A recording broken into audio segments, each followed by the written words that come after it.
Good morning बच्चों। से public school अरुआ की एसएस क्लास में फिर से आपका एक बार स्वागत है। देखिए बच्चों, पिछली वीडियोज को आपने देखा होगा।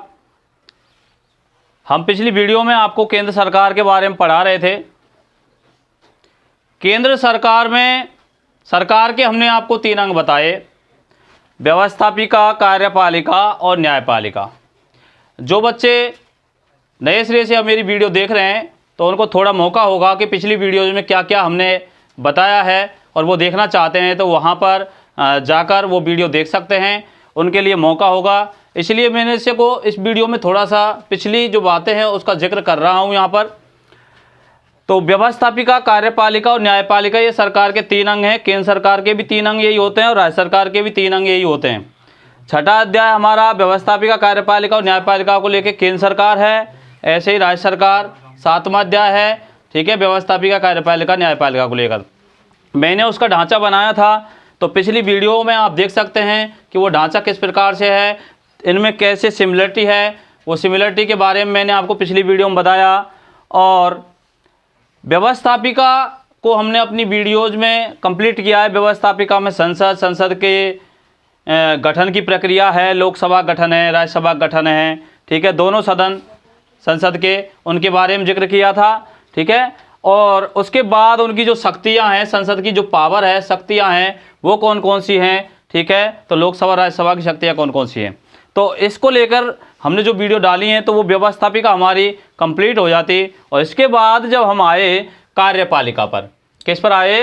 कार्यपालिका पर। तो कार्यपालिका यानी कि संसद का एक अभिन्न अंग राष्ट्रपति है, संसद का भाग भी है राष्ट्रपति, और कार्यपालिका का भाग भी है राष्ट्रपति, ठीक है। संसद के अभिन्न अंग के रूप में लोकसभा और राज्यसभा के साथ एक तरह से राष्ट्रपति जुड़ा हुआ है, और इन तीनों से मिलकर संसद बनती है।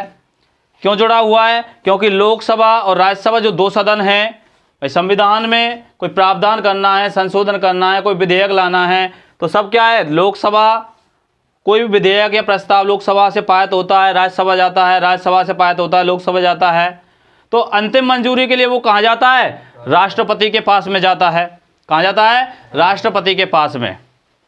तो राष्ट्रपति संसद से भी जुड़ा हुआ भाग है, और कार्यपालिका में सबसे ऊपर है राष्ट्रपति, जिसकी हम पिछली वीडियो में भी चर्चा कर चुके हैं। और पिछली वीडियो में हमने राष्ट्रपति के निर्वाचन की पूरी प्रक्रिया देखी थी कि राष्ट्रपति पद के लिए कौन कौन सी योग्यताएं, जो लोकसभा सदस्य के लिए मैंने आपको पिछली वीडियो में बताया। पिछली वीडियो में राष्ट्रपति के लिए योग्यताएं भी मैंने बताई थी, ठीक है। तो योग्यता में भारत का नागरिक होना चाहिए, आयु कम से कम 35 वर्ष, आयु का परिवर्तन है, बाकी वो सब थे, ठीक है।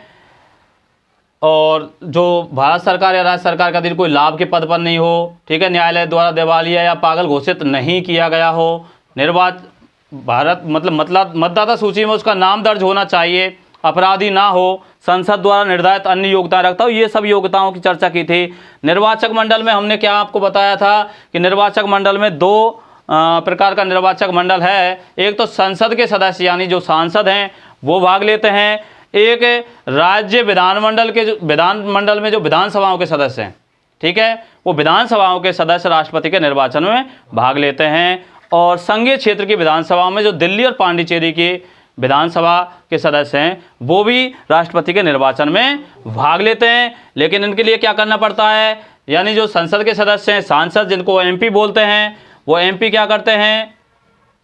इनका मतमूल्य निकाल जाता है, इनका मतमूल्य निकालते हैं, विधायकों का मतमूल्य निकालते हैं। विधायकों का मतमूल्य निकालने के लिए क्या करते हैं? जिस राज्य के विधायकों का मतमूल्य निकाल रहे हैं, वहाँ की 1971 की जो जनसंख्या है उसमें क्या करते हैं हम?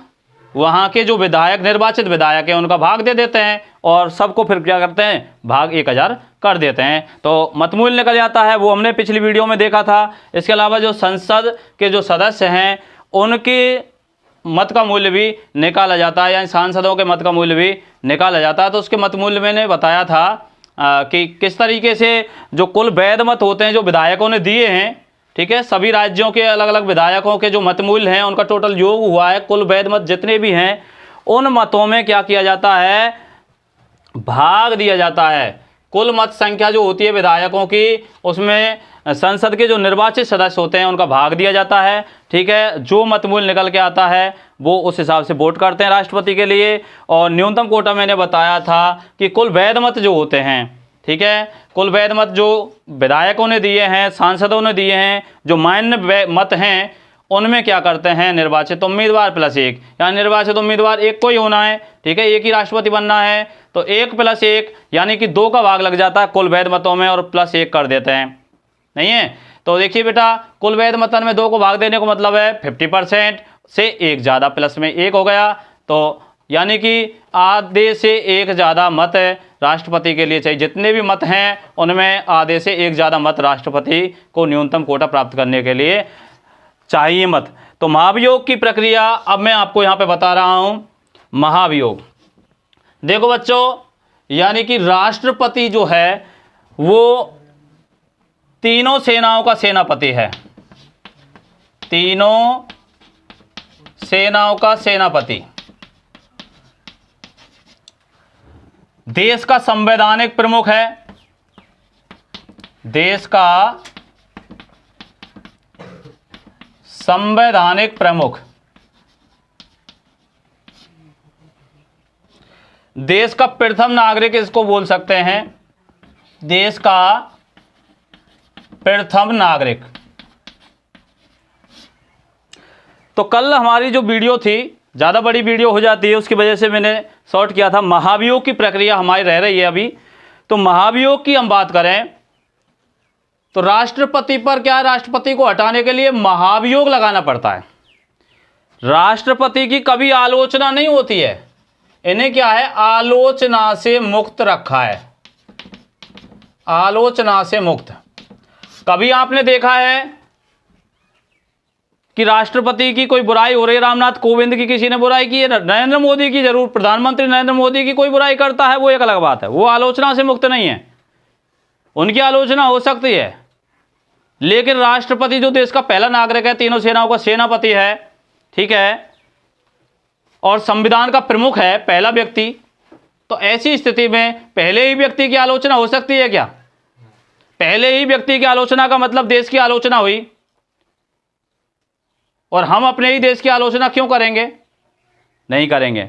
तो देखिए कैसे राष्ट्रपति को हटा सकते हैं। अगर उन पर कोई दुराचरण का आरोप सिद्ध होता है, लगता है कि ये दुराचरण कर रहे हैं, गलत आचरण है, तो ऐसे सिर्फ आलोचना तो करेंगे नहीं, तो फिर हटाएंगे कैसे?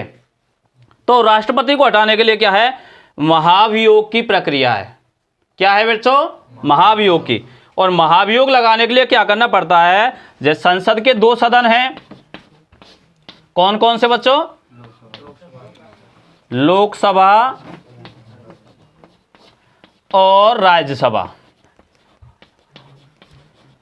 तो क्या होता है कि जब भी महाभियोग लगाना होता है, लगता है किसी भी सदन के सदस्यों को ऐसा लगता है कि राष्ट्रपति पर जो अपराध है या दुराचरण है या कोई अन्य वजह से उनको लगता है कि इन्हें पद से हटाना है, ठीक है, आलोचना कर नहीं सकते, तो ऐसी स्थिति में क्या है, जो भी सदन महाभियोग का प्रस्ताव लाना चाहता है उस सदन में क्या होगा, 1/4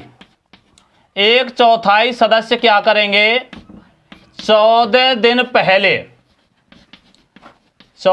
पहले हस्ताक्षर करके राष्ट्रपति के लिए लिखित में सूचना देंगे। 1/4 सदस्य हस्ताक्षर करेंगे। जिस सदन में भी प्रस्ताव लाया जा रहा है, या वो सदन लोकसभा हो सकता है या वो राज्यसभा हो सकता है, कोई भी सदन में प्रस्ताव लाया जाता है तो 1/4 सदस्य 14 दिन पहले हस्ताक्षर कर देंगे, और 14 दिन बाद जिस सदन में 1/4 सदस्यों ने हस्ताक्षर किए थे उसी में बहुमत सिद्ध करना होता है। तो उपस्थित यानी कि मतदान में भाग लेने वाले कुल उपस्थित सदस्यों के 2/3 बहुमत से, कितना बहुमत आवश्यक होता है, 2/3 बहुमत। 2/3 बहुमत से जब प्रस्ताव पारित हो जाता है एक सदन में, तो दूसरे सदन में भी उसी प्रक्रिया से उसे गुजरना होता है। वहाँ पर भी 2/3 बहुमत से अगर प्रस्ताव पारित हो जाता है, यानी कि एक सदन, जैसे कि लोकसभा में 2/3 सदस्यों ने बहुमत से प्रस्ताव पास कर दिया कि राष्ट्रपति दुराचरण वाला है या आचरण सही नहीं है उनका या अपराधी है, तो कोई भी इस बात को लेके महाभियोग लगाया गया है और 2/3 बहुमत से वो प्रस्ताव पारित हो जाता है, तो प्रस्ताव दूसरे सदन को भेज दिया जाता है। ठीक है, जैसे कि लोकसभा से पारित हुआ तो वो राज्यसभा को भेज दिया जाएगा, तो राज्यसभा में भी उसी प्रक्रिया से उसे गुजरना होता है और वहाँ पर भी 2/3 बहुमत से वो प्रस्ताव पारित हो जाता है। तो जिस दिन प्रस्ताव पारित होता है उसी दिन से राष्ट्रपति को अपने पद से हटा हुआ समझा जाएगा। देखो बच्चों, हटाने वाला कोई नहीं है, ये तो महाभियोग की प्रक्रिया है, सब हटा रहे हैं। ऐसा नहीं है कि किसी के आदेश के अनुसार हटना पड़ेगा, नहीं, यहां पर दोनों सदनों से जब बहुमत सिद्ध हो जाता है, ठीक है, जो प्रस्ताव है वो दोनों सदन स्वीकार कर लेते हैं 2/3 बहुमत से, तो उसी दिन से राष्ट्रपति को पद से हटा हुआ समझा जाएगा। उन्हें आदेश देने वाला कोई नहीं है, क्योंकि उनसे ऊपर कोई नहीं है, वो देश का पहला नागरिक है, ठीक है, संविधान का प्रमुख है।